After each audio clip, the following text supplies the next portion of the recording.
Nada acontece sem o Espírito Santo, nada. Jesus precisava ser cheio do Espírito Santo antes de começar seu ministério. O poder de Deus é liberado para nós através dessa unção. Quando falamos sobre a unção, estamos falando sobre o Espírito Santo. O papel do Espírito Santo na vida de Jesus era capacitar Jesus em sua humanidade para trazer a glória prometida de Deus. Jesus Cristo recebe o Espírito Santo para que cumpra o destino da humanidade para nós e para a nossa salvação. A paz do Senhor, povo lindo de Deus, para você que é novo por aqui, eu sou a diaconisa Tânia Anjos, sou professora de escola bíblica dominical. Estamos estudando o primeiro trimestre das lições bíblicas da editora CPAD de 2023, da classe dos adultos, que tem o tema Aviva a Tua Obra, o chamado das Escrituras ao quebrantamento e ao poder de Deus. A lição de hoje é a lição 4, o ministério avivado de Jesus. O texto áureo nos diz assim: então, pela virtude do Espírito, voltou Jesus para a Galiléia e a sua fama correu por todas as terras em derredor. Lucas capítulo 4, versículo 14. A verdade prática nos diz assim: o alcance espiritual da vida de um crente avivado revela a extraordinária atuação do Espírito Santo. A leitura bíblica em classe se encontra em Lucas, capítulo 4, do versículo 14 ao 22. Os objetivos da lição é apresentar Jesus e a pessoa do Espírito Santo, explicar a importância da oração no ministério de Jesus Cristo, conscientizar de que Jesus teve uma vida na unção do Espírito.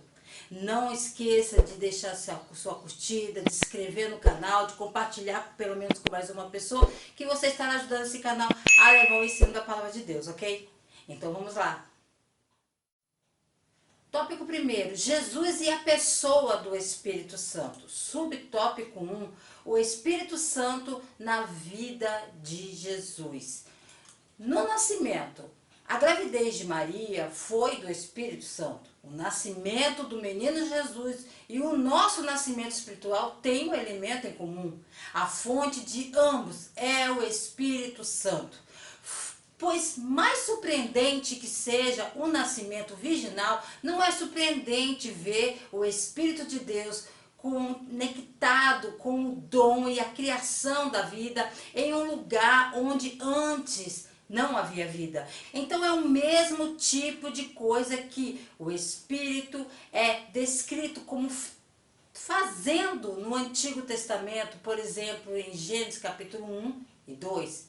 A concepção de Jesus em Maria foi realizada pelo Espírito Santo. O mesmo Espírito Santo é a fonte do nosso nascimento espiritual. Jesus disse a Nicodemos: ninguém pode ver o reino de Deus sem nascer do alto. Ninguém pode entrar no reino de Deus sem nascer da água e do Espírito. Tanto Maria quanto Nicodemos fizeram a mesma pergunta: como isso pode ser? Tanto Gabriel quanto Jesus deram a mesma resposta. É pelo Espírito Santo que essas coisas acontecem. Assim como Jesus nasceu através do poder do Espírito Santo, assim também foi a igreja. O Espírito Santo no batismo de Jesus. O ministério de João era preparar um povo preparado para o Senhor. Uma vez que era Jesus, nascido de uma virgem, para quem João estava preparando o caminho, é claro que Jesus é o Senhor, Deus eterno em carne humana. No início do ministério ativo de Jesus, vemos o Espírito Santo vir sobre ele como testemunho de sua filiação. Enquanto Cristo certamente possuía o poder divino em virtude de seu Filho de Deus, o Espírito Santo era o seu poder e equipamento para o ministério. Lemos no Evangelho de Mateus o que acontece quando Jesus sai da água. Mateus capítulo 3, versículo 16 e 17 diz que quando Jesus foi batizado, imediatamente ele subiu e ele viu os céus abertos e o Espírito Santo vindo em forma corpórea sobre ele, e uma voz que dizia do céu: "Este é meu filho amado, com quem eu me comprazo".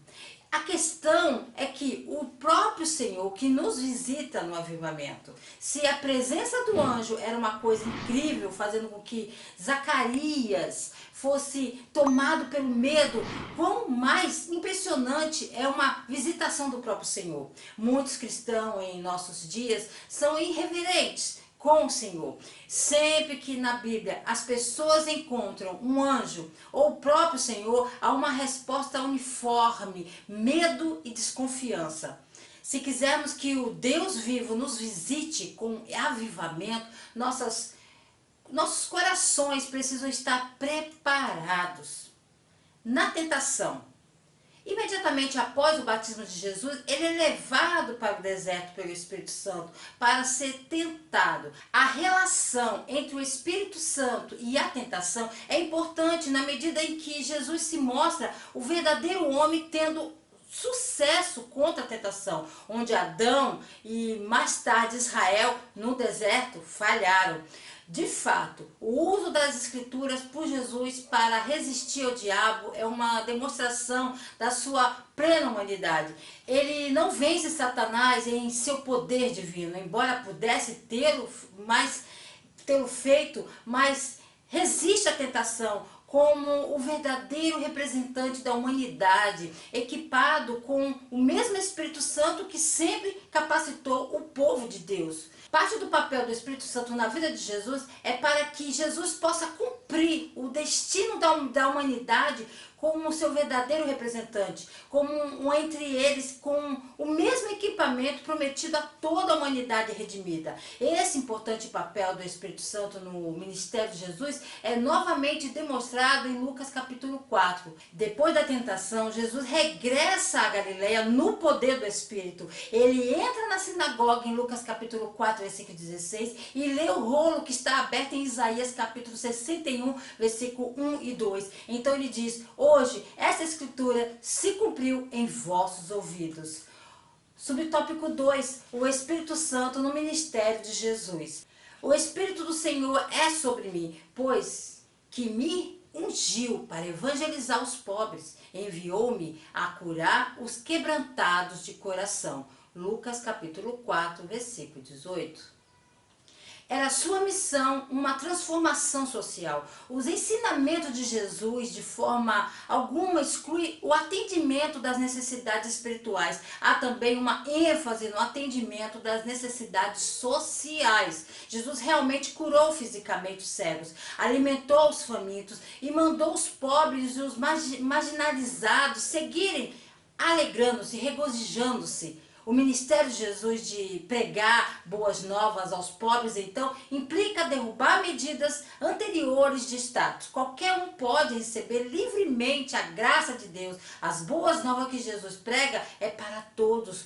Nós, a igreja de hoje, não podemos agir diferente. Onde há uma igreja avivada, o tema também é de vital importância para trazer o impacto transformador do Evangelho para ajudar e atender a muitas grandes necessidades da sociedade moderna. Na sinopse nos diz assim: o Espírito Santo teve uma participação ativa na vida e no ministério de Jesus. Tópico 2, Jesus e a oração em seu ministério. Subtópico 1, o valor da oração. Na oração do Pai Nosso é de longe uma das passagens mais conhecidas em toda a Bíblia. Sem dúvida, é um tutorial sobre o que dizer e como dizê-lo quando nos encontramos presos na falta de familiaridade e estranheza de orar. De muitas maneiras, a oração do Pai Nosso é muito mais do que apenas um exemplo a seguir. Ele fornece perspectiva e clareza para aqueles de nós que precisam de um lembrete diário de quem somos em relação à autoridade suprema de Deus. Em um mundo onde as celebridades são idolatradas e o pensamento pós-modernista é generalizado, podemos ter certeza de que o Senhor ainda é soberano e ouve os clamores de seu povo. À medida que dividimos cada estrofe da oração do Pai Nosso, devemos perceber que esse formato é uma ferramenta para construir não um fim em si mesmo. Há de fato momentos em que lutamos com o que dizer a Deus em oração. Nossas emoções se elevam ao ponto em que as palavras simplesmente não conseguem transmitir o que está em nosso coração. E ficamos silenciosamente frustrados por nossa incapacidade de expressar como estamos realmente nos sentindo.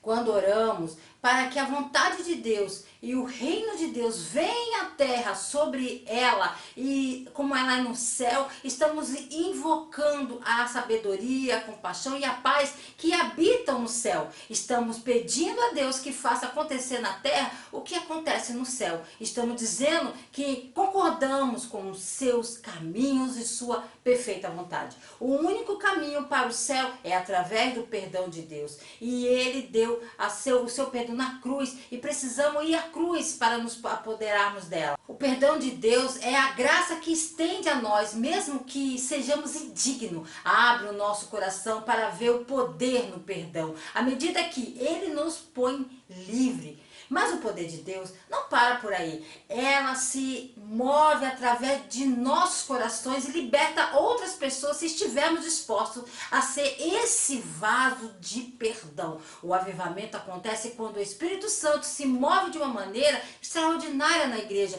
trabalhando na vida dos incrédulos e crentes. Durante o avivamento, o Espírito Santo convence os incrédulos, levando-os ao arrependimento e à salvação. Durante o avivamento, o Espírito Santo dá aos crentes uma nova experiência do poder de Deus em suas vidas, levando à confissão de pecado e a uma maior paixão para buscar o Senhor na palavra e na oração. Subtópico 2. Uma vida de oração. Lucas nos diz que Jesus muitas das vezes se retirava para lugares solitários e orava. Às vezes Jesus passava a noite inteira em oração. É importante notar a conexão entre o ministério de Jesus e sua vida de oração. Em Marcos capítulo 1, versículo 32 a 34, Jesus curou todos os enfermos da cidade e expulsou todos os demônios. Marcos nos diz que esse ministério ocorreu após o pôr do sol. Em vez de dormir depois desse ministério incrível, Marcos observa que Jesus se levantou antes do nascer do sol para orar. Jesus estava exausto, mas ele sabia que sua força vinha de Deus. Então, seu tempo de oração não poderia ser comprometido. É claro que a capacidade de Jesus de ministrar poderosamente veio como resultado de seu tempo de oração. Esses dois estão intimamente ligados. Como um judeu, Jesus teria uma vida de oração ativa. Jesus era totalmente humano, por isso seria natural para ele orar as muitas orações judaicas que faziam parte de sua prática de fé. Jesus queria ser um excelente exemplo para os discípulos e seus seguidores, incluindo nós. Sua intenção era nos mostrar como era uma vida de oração ativa e íntima. Falar suas orações em voz alta também garantiu que os discípulos a registrassem para sempre. Na sinopse 2, a oração teve um papel importante no ministério terreno de Jesus. Tópico 3, uma vida na unção do Espírito. Assim como foi na vida terrena do nosso Senhor Jesus Cristo, assim também é na vida do servo de Deus.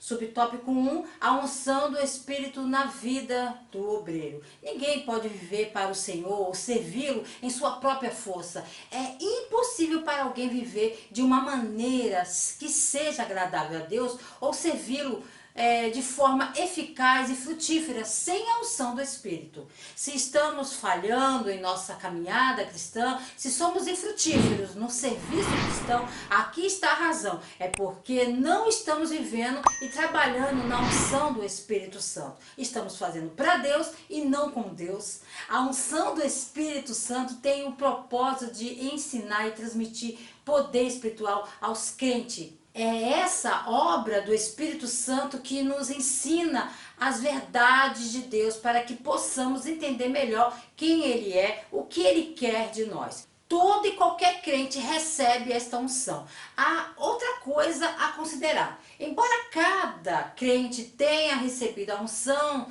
do Espírito, é possível que Deus unja ou equipe certos cristãos com um ministério especial a cumprir. Assim podemos dizer corretamente que essa pessoa foi ungida com o Espírito para cumprir essa tarefa. Ora, vós sois o corpo de Cristo e seus membros em particular. E a uns pôs Deus na igreja, primeiramente apóstolos, em segundo lugar profetas, em terceiro doutores, depois milagres, depois dons de curar, socorros, governos, variedades de língua. Porventura, são todos apóstolos? São todos profetas? São todos doutores? São todos operadores de milagres? Têm todos o dom de curar? Falam todos diversas línguas? Interpretam todos? Portanto, procurai com zelo os melhores dons, e eu vos mostrarei um caminho mais excelente. 1 Coríntios, capítulo 12, versículo 27 ao 31. Subtópico 2. A unção do Espírito na vida do crente. A unção é a presença residente do Espírito Santo na vida de um crente.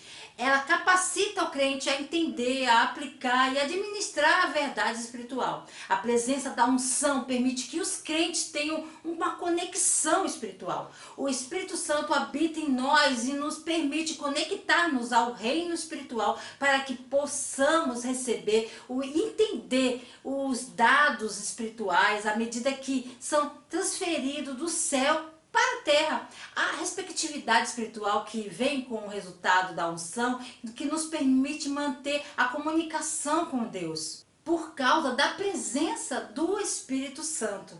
É um detector que nos permite saber o certo e o errado. A presença do Espírito Santo cancela a necessidade de adotar uma cosmovisão secular e não cristã que deixa Deus de fora como o princípio de toda a sabedoria. A unção nos dá tudo o que precisamos para progredir através da vida e dar acesso à sabedoria divina de Deus. A sabedoria começa com o temor de Deus.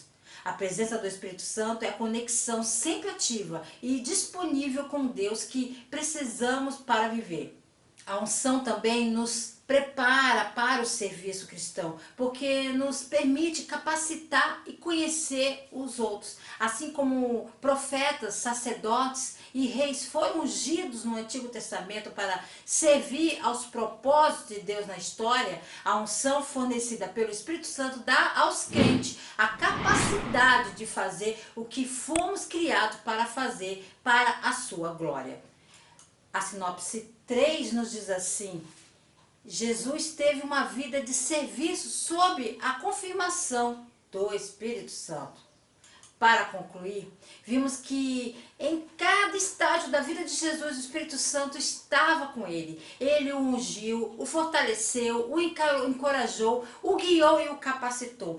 Eles tinham uma conexão profunda e pessoal. E a conexão de Jesus com o Espírito ajudou Jesus a cumprir toda a vontade de Deus. Davi escreveu no Salmo 19, no versículo 7, assim: a lei do Eterno é perfeita, reavivando a alma. O testemunho do Eterno é certo, tomando sábios os simples.